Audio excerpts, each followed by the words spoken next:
Well, everyone, it's time for us to go and take a look at some of the best budget iPads that you should definitely go ahead and consider buying in 2024. Now, the first thing I would definitely tell you is some of these iPads are definitely going to be somewhat on the older side, but if you're talking about the extreme budget, I think these are probably some of the better options you might be able to get in this day and age. The very first thing, if you want to pick up some of these iPads, links will be down in the description. You can get them from there and you can help support the channel at the same time. Now, some of the used iPads I'd probably recommend starting off with, probably a really decent priced one is the iPad 8th generation. Although this is not my favorite one, this is a good starting point because it is probably the great mixture between price, between oldness, between getting an older iPad and getting a device that's still supported with software for the time being. And it's still kind of powerful. This would not be the first one I'd recommend, again, majority of people to buy, but it's like a decent iPad. It's still giving you like a pretty good feeling device. It still feels fairly premium. You're still getting this pretty large display. You're still getting Touch ID. You're getting the Lightning port headphone jack. And this thing still supports Apple Pencil, and you can still connect some accessories to this particular iPad as well. So there's actually still a lot of things to like about this particular iPad, which is still very good, but this would not be the first one I'd recommend buying. The first one is probably the iPad 9th generation. This one is the 8th generation successor, and this was a very big upgrade coming from the iPad 8. This iPad, not only is it still good and worth it today, it is still a very good iPad for years and years and years from now. Like with the iPad 9, you're getting this newer chipset, which is still very nice. You're getting 3 gigabytes of RAM, which is still more than enough. And this iPad, not only is it available in the used market, it's also still available in the brand new market as well, which is another really cool thing going on for this particular device. You can actually just go ahead and buy it and still have a very good performing device. And honestly, I've seen a lot of these things go on sale for less than $300, usually around like $230 or like $250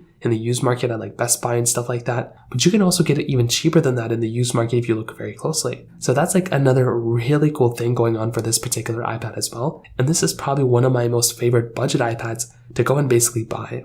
Now, another one of these iPads I'd probably throw in here as well is probably the iPad Air 4. I think this is a very good iPad as well. Again, it's not like perfect and it is, a little bit more expensive, but this is one of those iPads that I actually look at, and I'm actually very happy about this particular iPad too. I think Apple did a really good job with this particular device, and I do think for a lot of people out there, this is probably one of those devices that I would look at and recommend a vast majority of people. Also, any of the iPad Pros that you can buy in the used market, starting off with the iPad Pro 3rd generation all the way up to the iPad Pro, the current one. If any of those are in your budget range in the used market, then I'd go for it. But those 3 iPads are probably the ones I'd recommend going for that are, fitting the ones with Touch ID and all the way ones up to like the iPad Air 4 that basically are giving you still a very good looking iPad. So in terms of that kind of covers it up there. If you have any other thoughts or questions, please let me know in the comment section below. Hit the like button, that would mean so much, but definitely hit that subscribe button. More importantly than everything else, I love every single one of you guys. Hopefully I'll catch you guys in the next video. Peace out till then.